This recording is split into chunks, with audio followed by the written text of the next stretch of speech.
Good afternoon and welcome back to another episode of A Sports Show with No Name. I'm Vincent Gilroy. Tom the Tank Egan is out today. Luckily, we brought along Frank the Tank McBride. Frank, thanks for coming in. Hey, my pleasure, Vincent. Thank you for inviting me here. I hope I live up to the standards of the show. I'm a big fan. Well, they're very flattered to be invited. They're pretty low, so you don't have to go too high to get up there. I think we'll just go with Francis J. There can only be one tank on the show, I think. Francis J. I'm good with Francis J. All right, good. Big weekend of fights this weekend. UFC 196. Holly Holm versus Miesha Tate and Conor McGregor versus Nate, the 209 Stockton in the house. What an exciting weekend of fights, and it was actually, even though McGregor lost, a great weekend for MMA. It shook things up. Oh man, big time. You're talking about the two major cards on that fight card. 3-1 underdogs. Yeah. Both of them. Yeah. Both of them win. Yeah. That is insane. The odds are astronomical. Yeah, it's crazy. I believe there was, if you did $100 parlay with Miesha Tate winning, Nate Diaz winning, and the Lakers beating the Warriors, $31,000. Fucking A, man. I mean, where was this information last week? Yeah, no shit. Why did I not have this information last week? We need a freaking crystal ball. I could call up my homeboy Greg at fucking Vegas to lay down a little scratch at Green Valley Ranch. We'd be swimming in it. Perfect. I tell you, I'll be living there for the next 2 months. Fucking right. Servants coming around going, yeah, would you like more champagne? Yes, please. That'd be brilliant. Yeah, imagine that. Unbelievable odds. But I'm always on the other end of that, so I would. We're putting down 31,000 to win 100. That's what the problem is. Yeah. But Conor McGregor versus Nate Diaz. Unbelievable hype for the fight. The build-up for the fight was phenomenal, even though we only had 11 days notice that he was going to fight Nate Diaz. Could you imagine what the shit talk would have been like if it had been 2 or 3 weeks? You know, you were saying on the show the other day, stories make the fight. Yeah. And just given the short time frame that they had, they were able to build a great story. Because they had two great storytellers. Yeah. Two people who don't give a fuck about anybody else but themselves and are going to just shit talk until the moon comes home.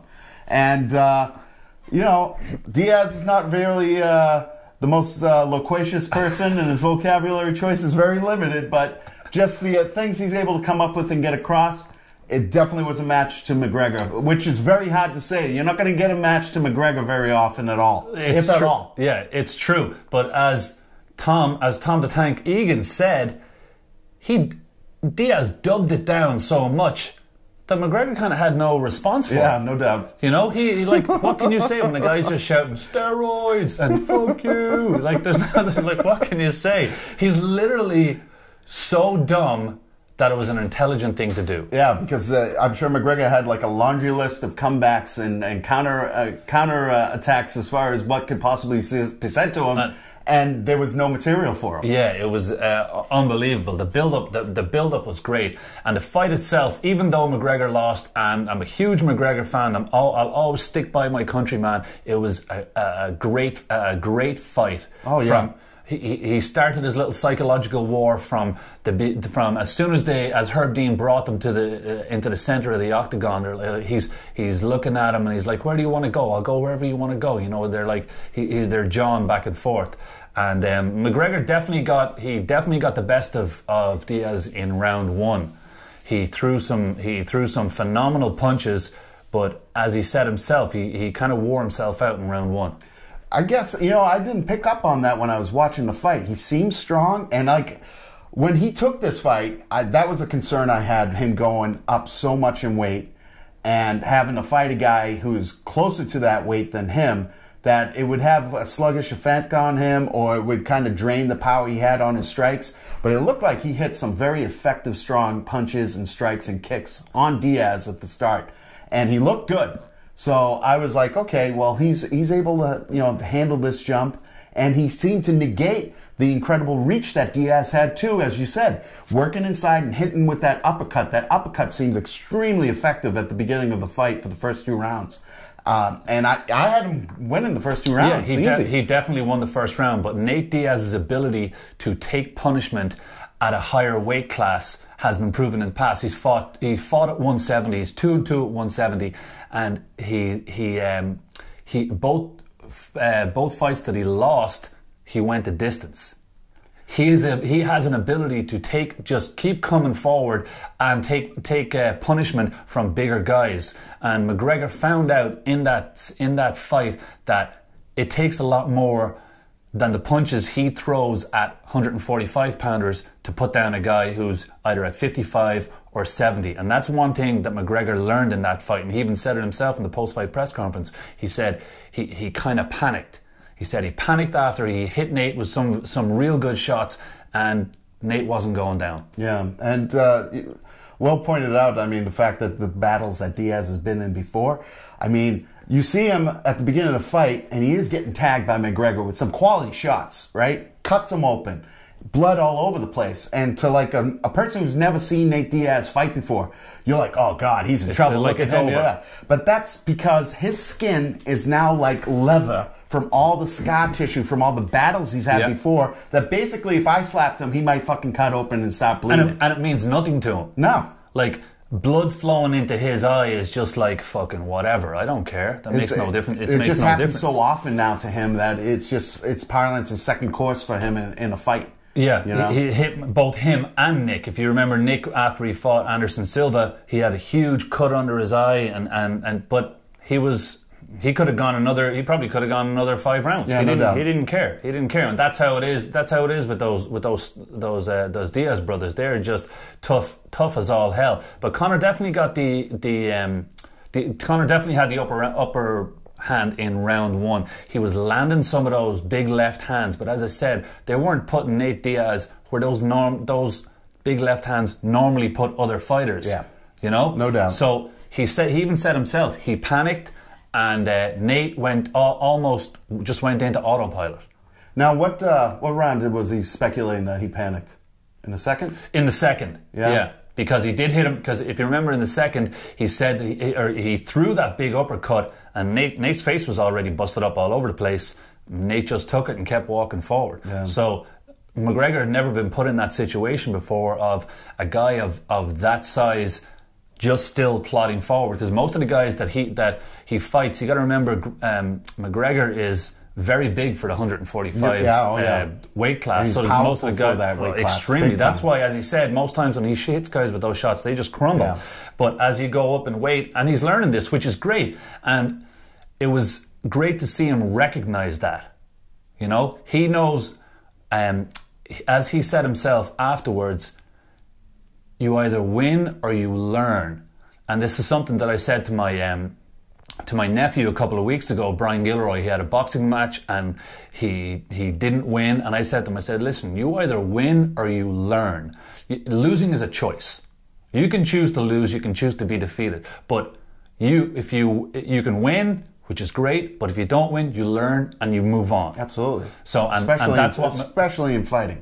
Yeah, and that's what McGregor's attitude was for this fight, which is great, because in the second round, after he got tagged, you could see Diaz, he starts rolling his hands like this, and you know that either of the Diaz brothers are feeling it. They know it's coming when we start throwing that stop and slap. Oh yeah, and you know, he admitted himself at the end of the fight that he was just starting to get going in that second round because he didn't have the kind of camp he normally has because of the short time frame. Yeah. And he was training for a completely different sport in a triathlon as opposed to, you know, getting ready for a big MMA fight like this. Yeah. So it took his body a little bit to start getting the circulation and lathering up that he's used to, where he starts throwing those long, you know, jabs and stiffing it out, and unorthodox jabs that he throws that people may think, oh, he's got terrible boxing, but he doesn't. His precision is phenomenal, and because he's got such long arms,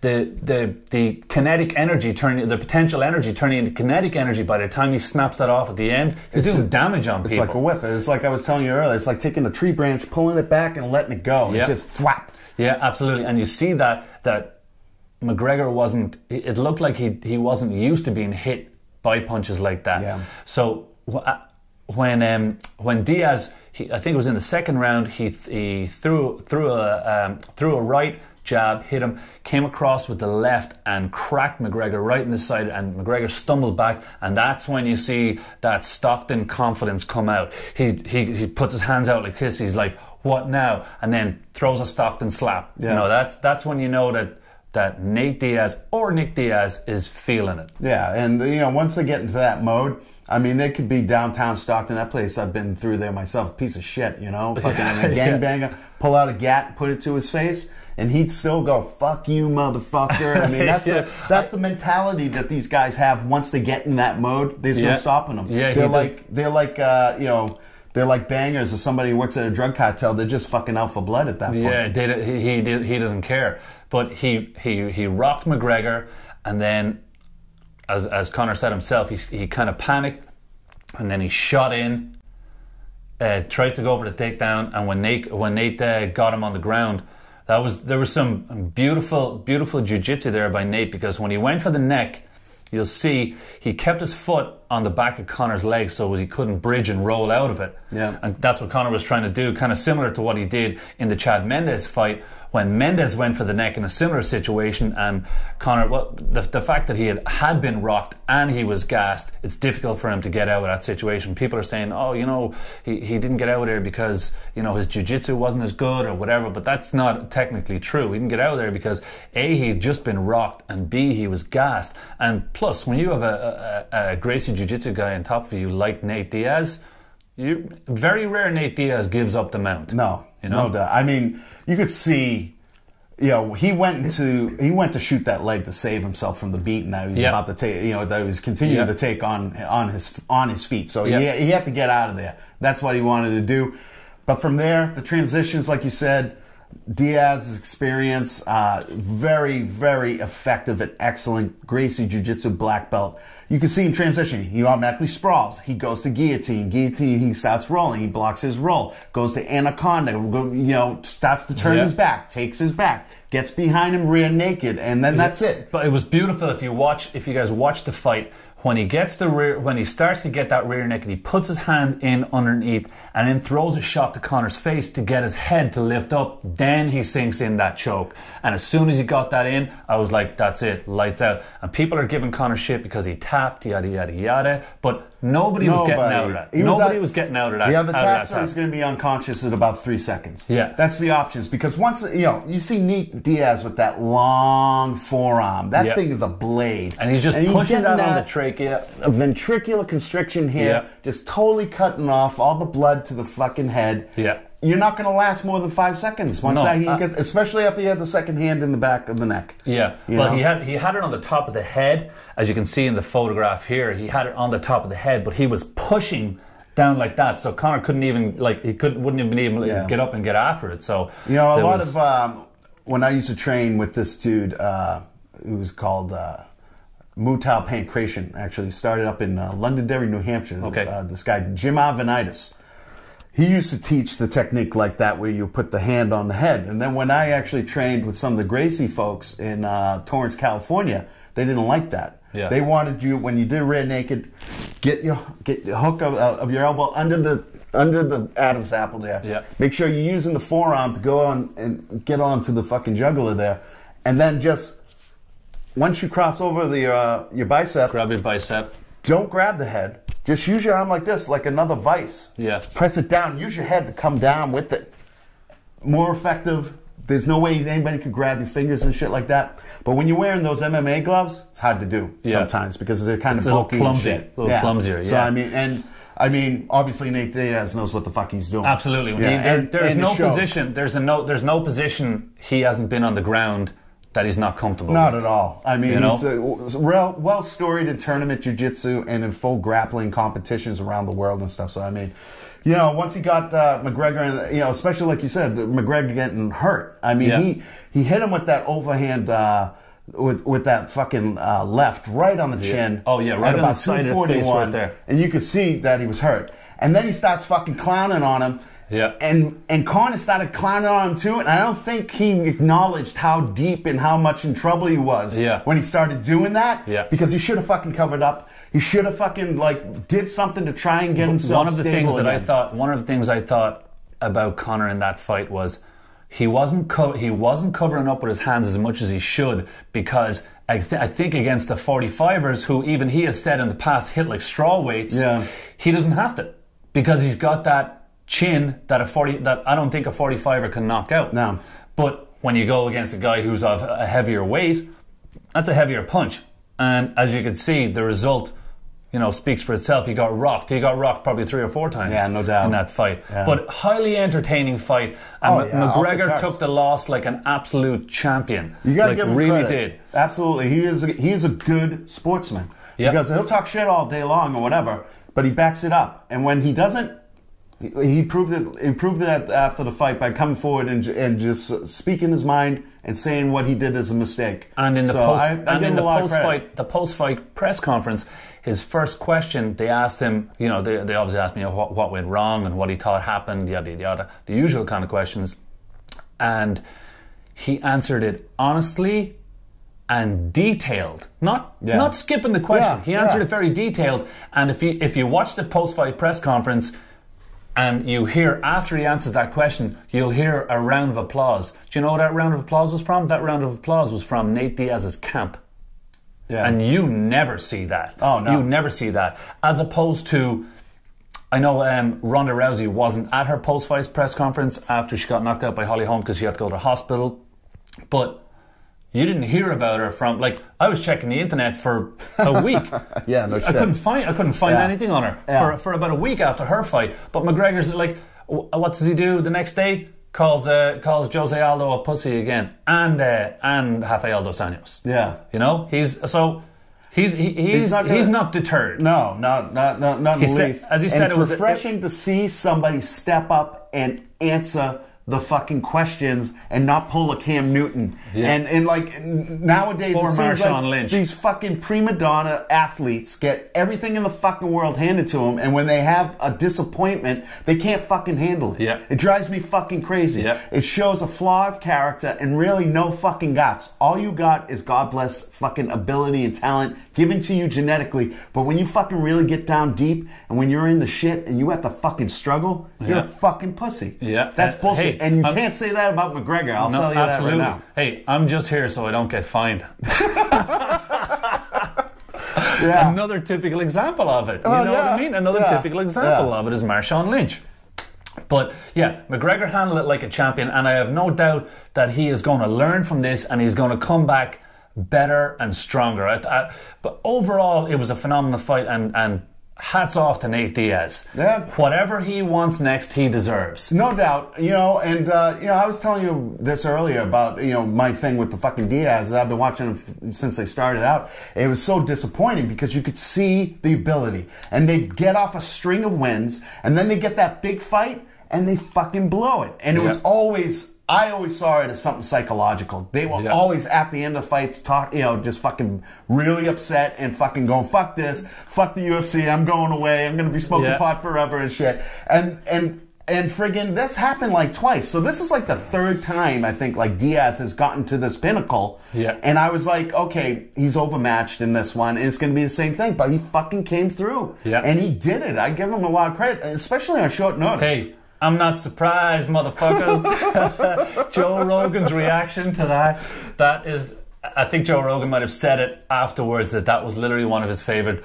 post-fight interviews ever. Just that section right there. Yeah, he gets highly entertained by them. No doubt. Because we all, I think. Because he knows what they are. He knows exactly. I mean, when they first came on the scene, it was kind of like you said, that scrap pack, and they were kind of punks and stuff like that. And there's still a bit of an element there, but his history, and you've seen what he's gone through and stuff, and there's a bit of fucking truth to that. Yeah, one thing he's not is fake. No, exactly. He is. Exactly. That's exactly who Nate Diaz is. That's exactly who Nick Diaz is. Yeah, That's who they are. Yeah, and he's not trying to be anything that he is. He's not trying to do something to get endorsements. He's not trying to fucking be something he's not to get on a commercial for fucking selling a cell phone or whatever. He is what he is. Absolutely. He does what he wants to do, and that's it.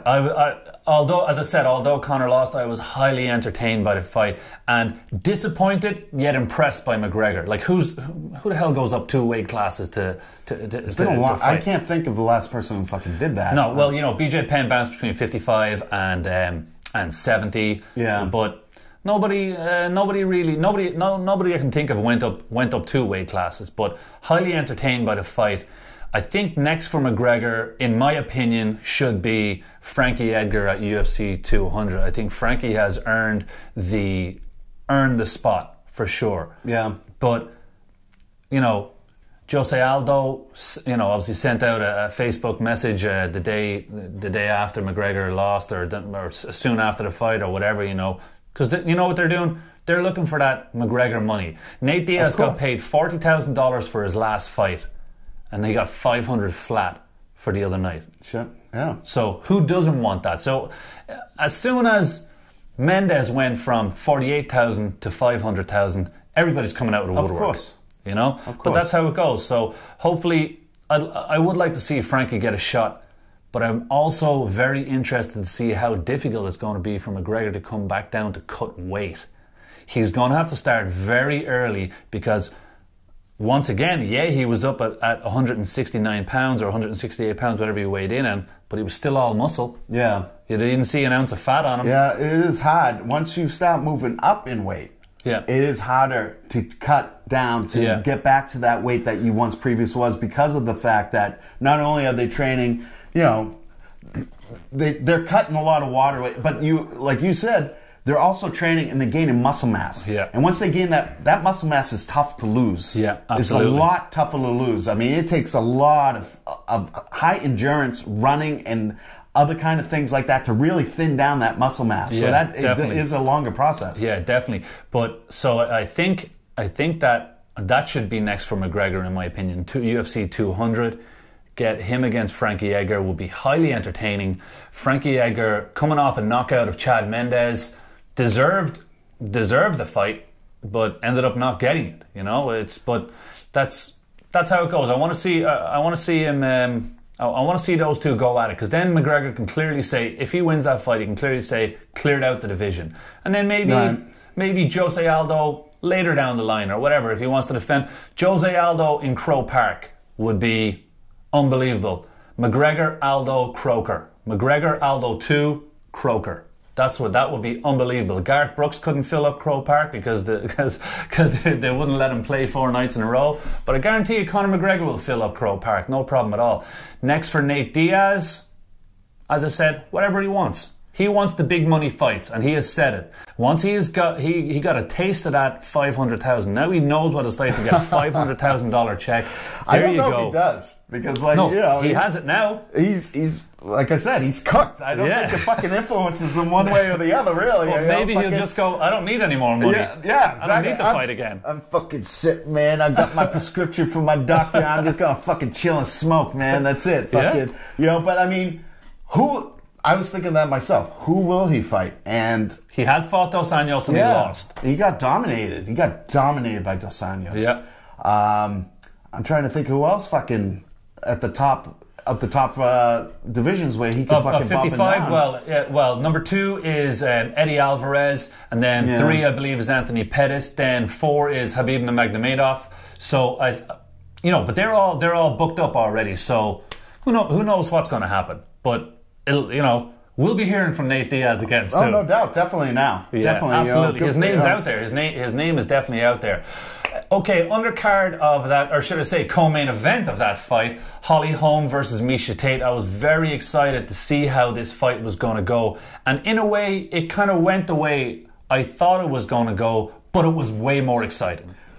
I was highly entertained by this fight. I haven't been really following the women's division. Yeah. I watched a lot of Gina Carano back when she was on, for obvious reasons, but also Smoke show. Oh my lord, she's unbelievable, Yeah. and she's still smoking hot. And she was a good fighter. Yeah. She was excellent. Can handle her her own. Muay Thai technique was phenomenal. Yeah. That's the thing that I find with a lot of these women fighters. Their technique, their jiu-jitsu technique, their stance, the way that they have their boxing techniques are perfect. Yeah. They are fucking perfect. I used to train with this girl in jiu-jitsu in California. another smoking hot Korean girl. It was fucking ridiculous because she pulled me into her garden. I'd be like, so if she's watching this, he still remembers you. Fuck he yeah, still remembers you. I'd be like fucking thinking about my Uncle Wooly coming out of a fucking bathroom to fucking not have any accidents go on. But fucking her technique was unbelievable. Yeah. I mean, she was much better than me as far as transitions and her fucking kind of methods. like what's her name? Karen Waterton. What do they call her? The karate cutie. Oh yeah? Yeah, she's another one. Oh yeah? Yeah, I'm gonna have to check her out. I haven't seen her. I'll send you some pictures. But I mean, really, I haven't, after she got beaten by Cyborg, I really haven't followed the women's division at all, even with the hype and everything with Ronda Rousey. Yeah. And this fight was highly entertaining. Yeah. Really entertaining. Very well executed. Went back and forth.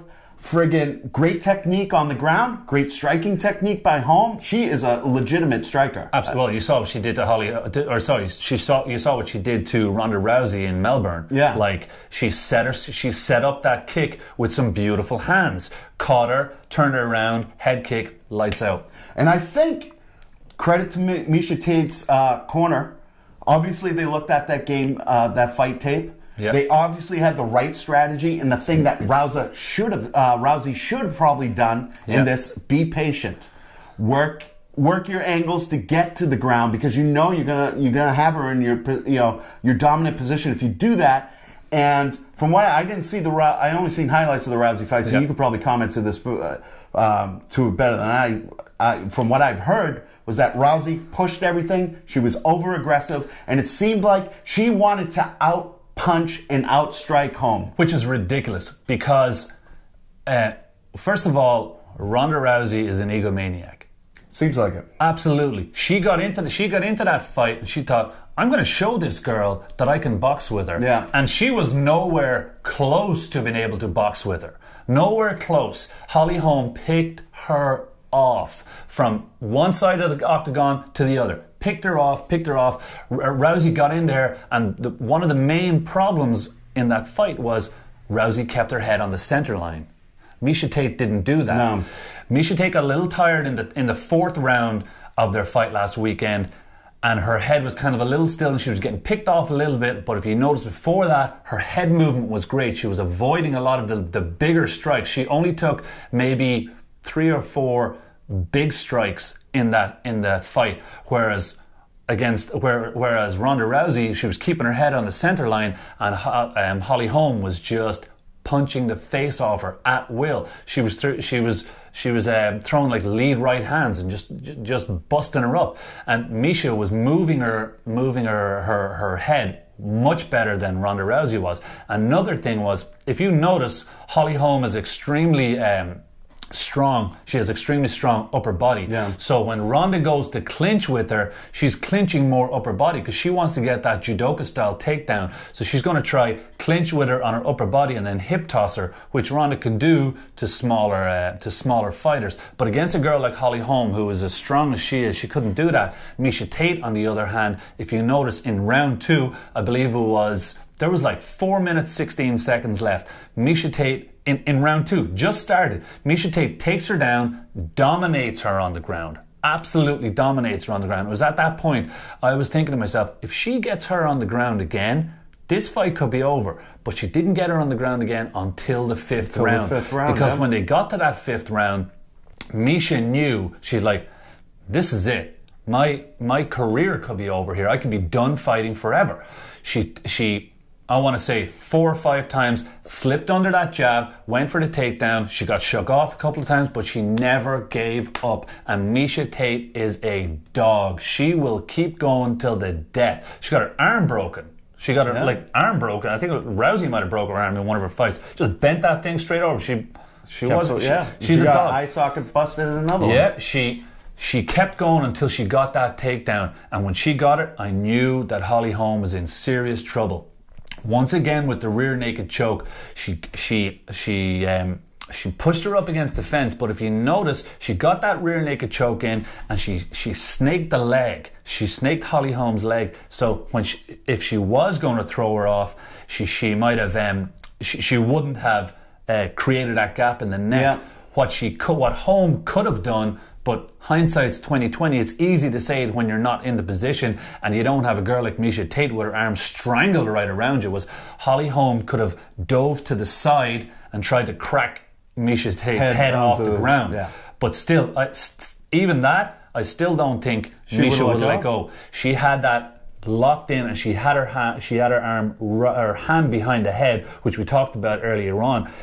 But Holly couldn't fight it. Holly couldn't fight it at all. When she turned over, when Holly tried to flip her over, she got those hooks in. And she got sprawled out. It was lights out. She straightened her out, sunk in that choke, went to sleep, and Miesha Tate became the bantamweight champion of the world. Unbelievable fight. Very exciting. I believe, from what I heard, the electricity in the building was out of control. And I was delighted for Miesha Tate, because I said in our previous podcast that I wanted her to win. I didn't think she'd be able to stand the striking of Holly Holm, but it was her game plan that kept her away from the striking of Holly Holm. Her ability to stick with the game plan and move away. The movement you point out was crucial, because as you said, not only did the movement keep her from getting into some serious damage, which Holm could easily unleash on anybody, but it was able to keep her also off balance. And when she threw that overhand left and missed, those were the two huge opportunities that you pointed out, where she shot in and got her down. And she kept going until she got off of an overhand left that was missed. Duck fairy shot down each time. I was delighted for her, because she has been, Miesha Tate has been around the fight game a long time, and she's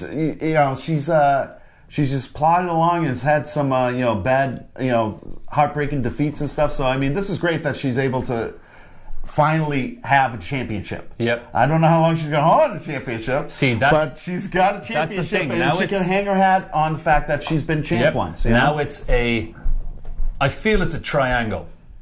It's a triangle between Holly, Ronda, and Miesha. I think Ronda beats Miesha 10 times out of 10.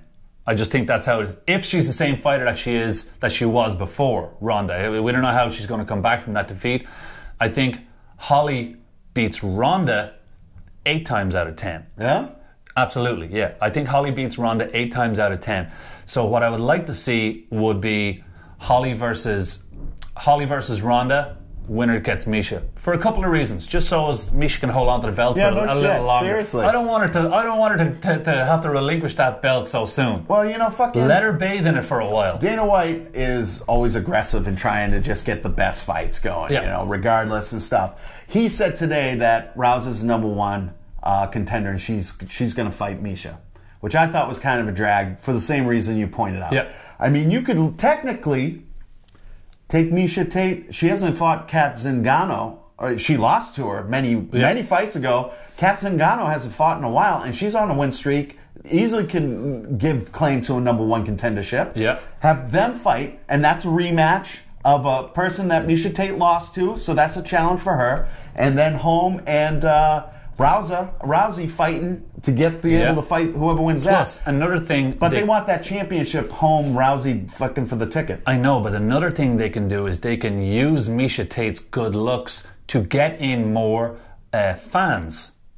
Do you know what I mean? They can parade her around the world and go, look, this is our champion. Like they did the same. They did a similar thing with Ronda Rousey, who is not as good looking as Miesha Tate, but they dolled her up and they made her good looking, and she's, whatever, and it worked. But they could do that with Miesha Tate. They can parade her around for a bit, and she gets to keep the belt for a while. Well, the thing is, Dana White was somewhat reluctant to have a women's division from the get-go. Absolutely. And look at the position now that they're in. Thanks to Ronda Rousey. They really have 4 legitimate women fighters who can contend, and that they can rotate for positioning on. And that's just that division. Is unbelievable. That's not even talking about the lighter weights, the 25s. Joanna Jędrzejczyk, she's got a huge fight coming up against Claudia Gadelha. And they fucking hate each other. The episode, season 23 of The Ultimate Fighter is coming out, and apparently they got into a fight off-set. No shit. No cameras, they got into a full-on fight, head kicks were thrown, the whole lot. I'm not talking about handbags and people been pushing around. No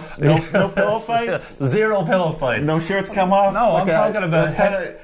we're just looking at different websites. That's all it is. We're looking at different websites. See, now, I would be very interested for a behind-the-scenes camera that would catch that shit fucking. But that just goes to show you. Flashbacks when I was in junior high school at Hickey Park when a couple of girls got in a fight and the shirt started tearing up, and boy, were we fucking excited. Of course, of course. But that just goes to show you how much they actually hate each other. Because you'll see a lot of these on-camera things. You know, I'm not saying John Jones and Daniel Cormier don't like each other. They fucking do. But literally everything they've done has been caught on camera. When two people like that get into a fight and it hasn't been caught on camera, you know it's legit. Yeah, it seems like it. And she seems like a little cutie. I only caught a couple of snippets of her in the audience and stuff. Which one? Yana Jajece? Yeah. Phenomenal boxer. You should look into her more. Unbelievable scrapper. Yeah. And she's very good with the psychological warfare as well. Yeah. But I'd check it out because this fight, highly entertaining. Yeah, and that card will probably get a lot of after fight pay-per-views because people are going to want to see the whole thing because those were two excellent fights for the UFC. I know people are disappointed that Conor lost, but I think this was a great thing for the UFC. It shook up everything. Both of those fights shook up everything. As you pointed out earlier on, 3-1 underdogs, both of them, and they both won.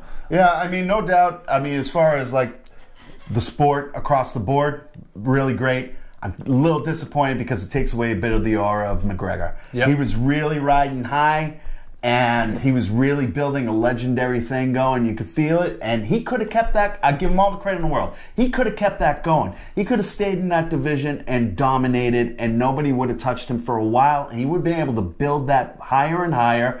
People would have got more and more pissed off at him like they would Floyd Mayweather. He would get bigger bank and everything. But like you said, he's a true warrior. He wanted to test himself. Yep. He wanted to go ahead and fight the very best in the whole friggin' across divisions and in the league. Of course. So I give him a lot of credit for doing that. But I'm a little sad that the aura has been kind of tainted a little bit. Yeah, just a little bit. But he's going to be back. He's going to be stronger. And that, as we said, the way he has handled it so far, phenomenal. He's a great sportsman. Yeah, definitely. Unbelievable. And he's lifted the whole country of Ireland, which is great. He's a true martial artist. Yeah, he's unbelievable. But that's our show for today. Thank you guys for watching. Thank you to Frank for coming in. Thank you, brother. A pleasure. My pleasure. Next time we will probably touch on UFC 200 and the Unstoppable press conference. Thank you guys for watching. See you again next time. Peace out.